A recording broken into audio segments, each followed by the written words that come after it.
This year I wrote legislation to opt out of Obamacare. There's been a lot mentioned about that tonight. Again, nullifying an unconstitutional bill. It's our right to do that. Legislation that violates the very premise of capitalism and the essence of Americanism. That bill is going to be on the November ballot in the state of Oklahoma. The people will have the final say, not the politicians in Washington, D.C. And I'm happy about that.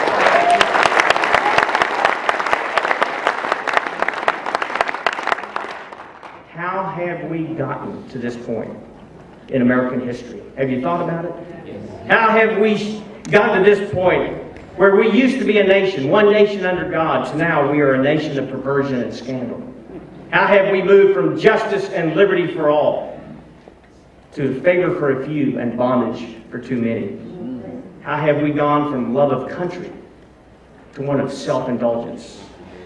In a handbasket. How have we become a nation where the people have become so dependent upon government, rather than a people who were once dependable for service and sacrifice? The answer is simple. It's right before us. We have turned our back on what is important to us. We have turned our back on what the founding fathers gave us, and that's sovereignty and that's freedom. But I want to make a point, and I'm almost through. We are still in control. We still have a chance. There is still a 10th Amendment. The state legislatures are still more powerful than Congress. Yep. It is time that we exercise our rights. And it's time that we, the people, show the politicians where the real balance of power comes from, and that's us. They just don't know that. In closing, let me just say, as sure as I'm standing here tonight,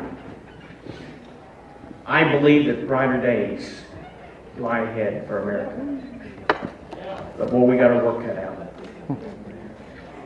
2.5 centuries ago, our founding fathers had a dream. They had a dream to birth a new nation. A nation where they could worship unashamedly. A nation where they could keep the fruits of their labor. And a nation where they could live free. Folks, tonight, I too have a dream. I have a dream that once again the children of God will declare their faith without fear or shame.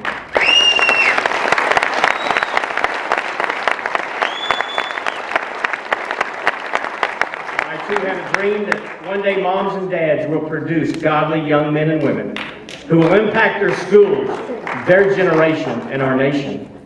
I too have a dream that our families will be restored with godly fathers who understand their role as the spiritual leaders of their home. I too have a dream that one day all life would be cherished and would be protected, and that America would repent of her national sin of killing the unborn.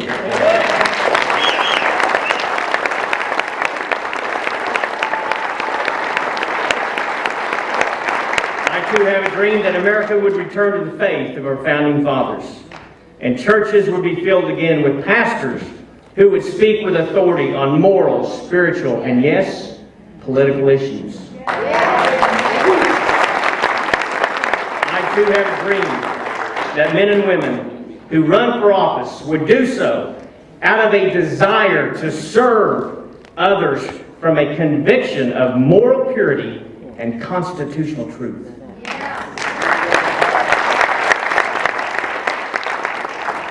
And finally, I too have a dream that we would once again be able to say of these United States, blessed is the nation whose God is Lord. Ladies and gentlemen, let this not just be a dream. Let's make it a reality. While others may be shrinking back from the service of their country, you be the one tonight to stand in their stead. You be the one deserving to get the thanks of man and woman because you stood in the gap. And as Ronald Reagan said in his farewell to America, I appeal to your best hopes, not your worst fears. I appeal to your confidence rather than your doubts.